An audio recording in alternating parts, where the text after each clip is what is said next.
Genius number 1. The manipulator's greatest weapon is not aggression, it is charm. They rarely arrive with hostility. Instead, they enter your life with smiles, with praise, and with what seems like warmth. But this friendliness is a costume, and behind it lies a calculated plan.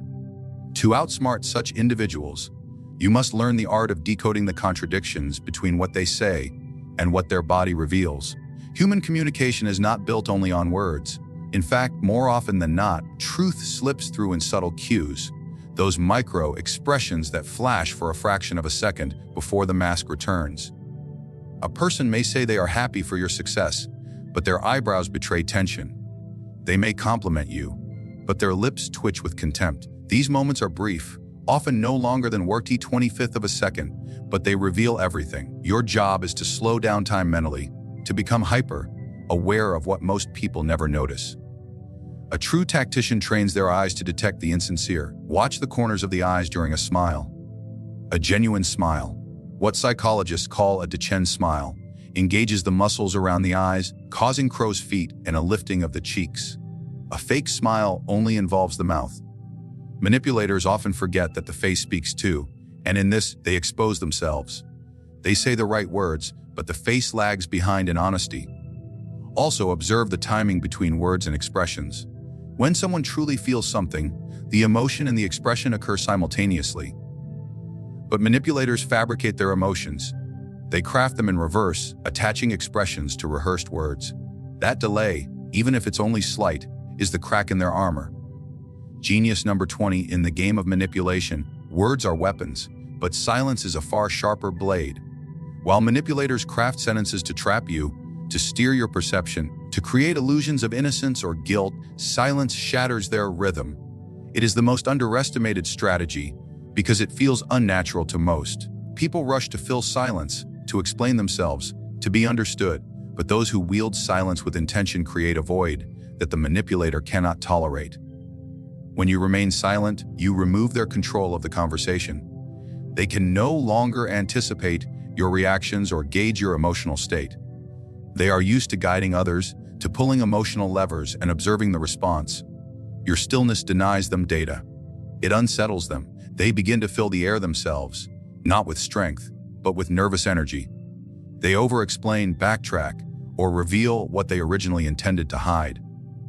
They begin to expose the cracks in their narrative simply because they cannot bear the weight of uncertainty. This tactic is most effective during key moments. After a manipulator makes a bold statement, after they offer a veiled insult wrapped in humor, or when they pitch an idea that benefits them more than it does you. Instead of responding with anger or analysis, simply stop. Look them in the eye, say nothing. Let the silence grow. The tension will rise, not within you, but within them. And in that pressure, they will act. Silence also reverses the power dynamic. In any social exchange, the person who controls the tempo controls the frame. By refusing to be hurried, by allowing space instead of reaction, you assert dominance without ever raising your voice. Most people confuse silence with weakness, but in truth, it is control in its most refined form. Genius number 30. Every manipulator operates by framing the narrative in a way that serves their interests. They distort perception not by outright lies, but by carefully controlling the context in which information is received.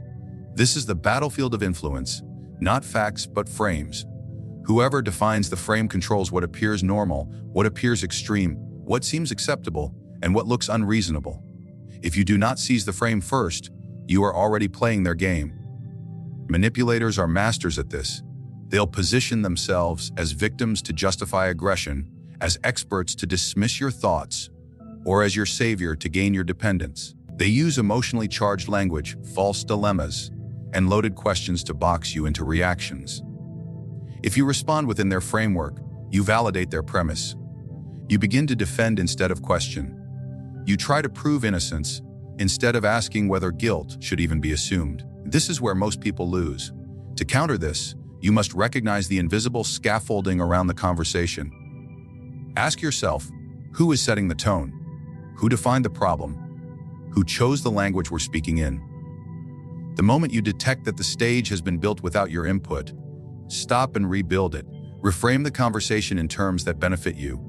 If they accuse, redirect by questioning the premise. If they guilt, question the logic of their emotional appeal. If they flatter, examine their motive. The trick is to not argue within their story, to change the story altogether. Control is not about raising your voice. It is about reshaping the invisible walls around the discussion. When you define the context, you force them to react, to adapt, to lose the momentum they once owned. Most manipulators are not prepared for this because they are used to prey, not resistance. Genius number 4: high manipulators thrive on trust, but not the kind that is mutual or earned through honesty. They seek a fast track into your emotional world, using charm, shared stories, or flattery to bypass your defenses.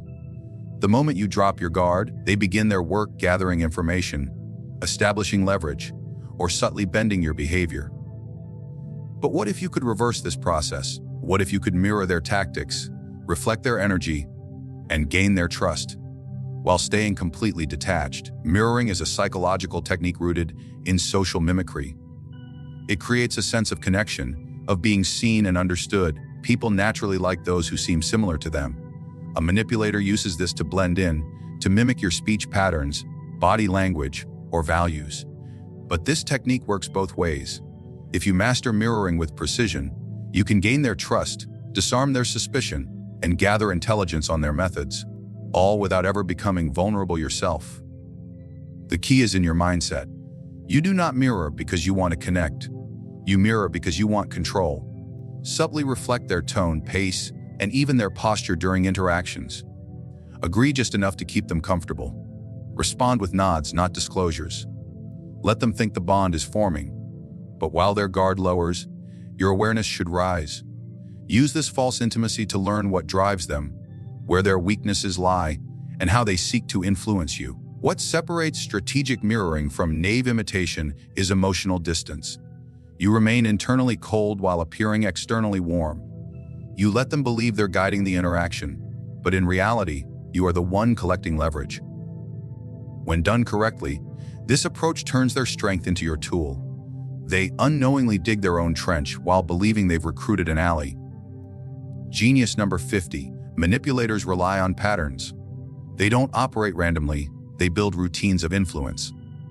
Predictable scripts they've used on countless others. These scripts are rehearsed, refined, and timed for maximum psychological effect. They follow a sequence: charm, guilt, confusion, isolation, reward. Every step is designed to guide your emotions without you realizing it. Most people fall into the trap because the manipulator stays one step ahead, using a practiced rhythm that lulls their target into compliance. The key to breaking their influence lies in disrupting that rhythm. When you interrupt a manipulator's pattern, you're not just confusing them. You're stripping them of their advantage. Think of it as cutting the music in the middle of a performance. Suddenly, the dancer has no rhythm to follow. They hesitate. They falter. They reveal their dependence on structure. This is when their mask begins to slip. The power of their manipulation vanishes the moment they're forced into improvisation, because they've never learned to operate without control. Pattern interruption can take many forms. Responding with an unexpected question when they expect compliance. Laughing in moments when they try to invoke guilt. Refusing to answer emotional bait. Agreeing with something they didn't expect you to agree with. Then following it with a statement that shifts the narrative. These are not acts of aggression, but acts of psychological sabotage. You are not fighting them directly. You are disarming their script. The beauty of this tactic is that it doesn't require confrontation. You don't argue or expose. You simply step out of the predictable path they want you to follow. You create confusion in their strategy. And in confusion, there is weakness. The manipulator is no longer in familiar territory, and they begin to scramble, revealing inconsistencies, contradicting themselves, or becoming emotionally reactive. This is where the illusion of control begins to fracture. Genius number 60: emotions are the manipulator's most valuable tools. They know how to simulate sincerity, manufacture urgency, and provoke guilt, all in calculated doses designed to sway your judgment. But there is one flaw they cannot completely conceal: inconsistency. Their emotional displays, though convincing on the surface, are often misaligned with the situation, the timeline, or even their own previous behavior. And within these emotional shifts lie the clues to their real intentions. If you train yourself to observe not just what they feel, but when and how quickly they feel it, you begin to see the deception unravel. Manipulators know that people are generally responsive to emotion, not logic. They will cry to make you stay, laugh to disarm your suspicions, or grow angry to make you feel responsible.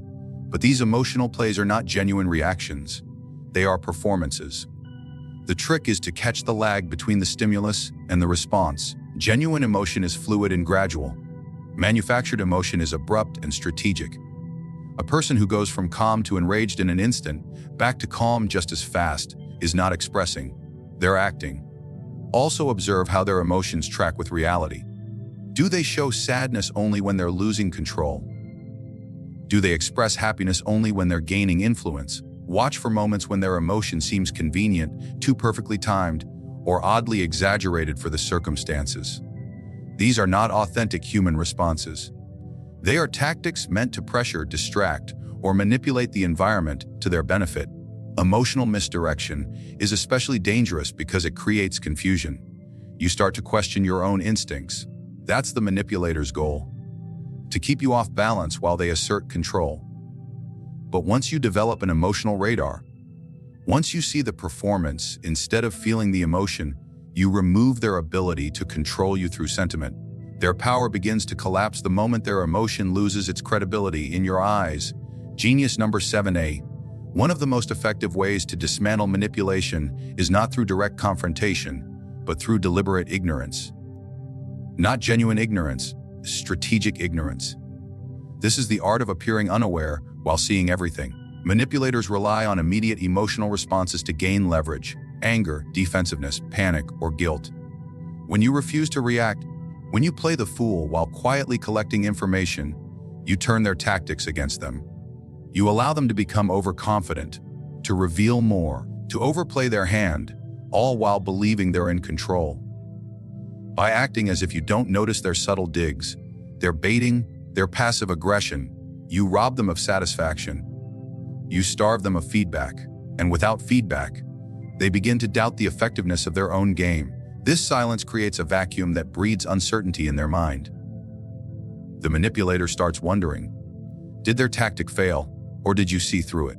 That question plants seeds of paranoia in them, and those seeds grow into hesitation, mistakes, and inconsistencies. Strategic ignorance is also a way to gather intelligence. When they think you're unaware, they speak more freely. They reveal intentions, make careless assumptions, or expose hidden alliances. They think you're emotionally exposed, but in reality, you're quietly reinforcing your position, observing every word, every gesture, every shift in behavior. You are not confused, you are patient. This tactic also helps protect your emotional energy. You don't waste time in unproductive arguments. You don't fall into the trap of trying to prove you're right. Instead, you keep your power by refusing to engage on their terms. You choose when and how to respond, if at all. Let them think they've fooled you. Let them believe their manipulation is working. That illusion of control is the very weakness you'll exploit when it matters most. Genius number 80. Manipulators are often loud in their confidence, but silent in their fears. They are selective with their words not only to craft influence, but also to conceal their vulnerabilities. What they choose not to say, the topics they dance around, the questions they deflect, and the stories they never tell. These silences are not gaps, they are maps. They point directly to what the manipulator fears you'll discover. To outsmart them, you must pay as much attention to what's missing as to what is present. Every manipulator builds a fortress around their weaknesses.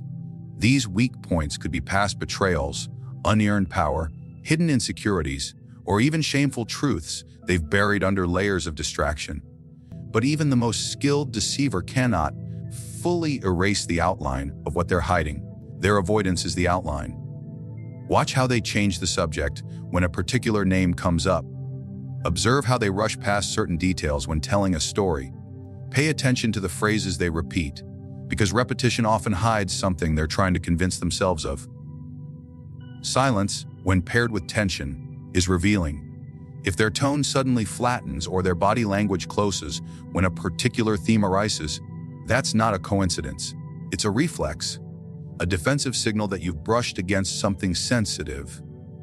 This is how you locate their psychological armor. It's never in what they emphasize, but in what they suppress.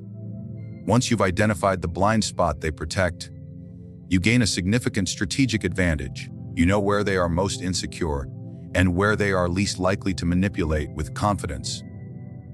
Even if you never confront it directly, that knowledge becomes leverage. Their silence becomes your insight. You can guide conversations to edge closer to these guarded areas, watching their reactions become tighter, their control falter, their posture change.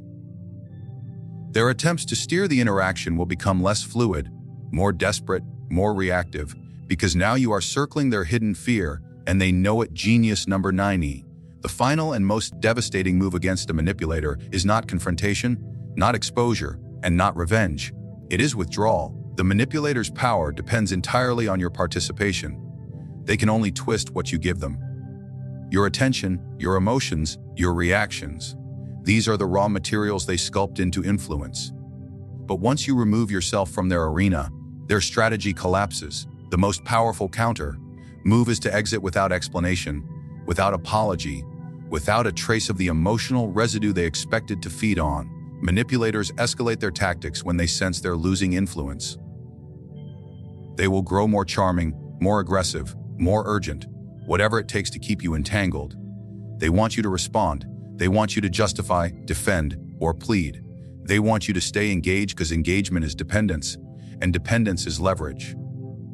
But when you become unresponsive, when you withdraw your attention as if flipping a switch, you deny them their lifeblood. They have nothing left to pull from. You become an unsolvable equation in their otherwise predictable formula. Ending with power requires timing. You must learn to recognize the exact moment when they shift from persuasion to control. This is not always obvious. Sometimes it looks like concern, sometimes like flattery, sometimes like sudden vulnerability. But beneath it, there's a pattern. They stop relating to you as a person and begin interacting with you as a resource to be managed. That is the moment you leave. Not in anger, not in frustration, but in silence. You don't give them the performance they're fishing for. You give them absence. Absence is the one thing they can't manipulate. It's a void they can't fill with words, a silence they can't frame or reframe. The manipulator thrives on your presence, and once you remove it completely, you rob them of the stage they need to perform. The withdrawal becomes your final message, your quiet proof that their influence ended the moment you chose not to be controlled. You don't give closure, because closure is a gift manipulators don't deserve. You vanish, and they are left alone with their own powerless tactics, repeating scripts that now fall into silence. In a world where manipulation wears the mask of charm, kindness, and subtle persuasion, the only true defense is awareness sharpened by strategy. Manipulators thrive not because they are more intelligent, because most people are unaware of the game being played. They rely on emotional responses, predictable behavior, and blind trust. But once you begin to see the patterns, once you train your mind to notice the unspoken cues, the contradictions, the timing, and the silences, they lose their power. These 9 tactics aren't just defenses. They are psychological weapons. They allow you to turn observation into insight, distance into strength, and silence into dominance. You don't have to confront manipulators with fire. You disarm them with precision, patience, and control. While they depend on others reacting emotionally, you remain calm, cold, and calculating. Remember, you are not here to change the manipulator. You're not here to fight them, fix them, or play their game better. You are here to recognize them quickly, disengage silently, and move through life unmanipulated. The true genius lies not in controlling others, but in remaining immune to control yourself. Let others fall for the surface. You see the machinery behind the mask, and that is what separates the manipulated from the master of the game.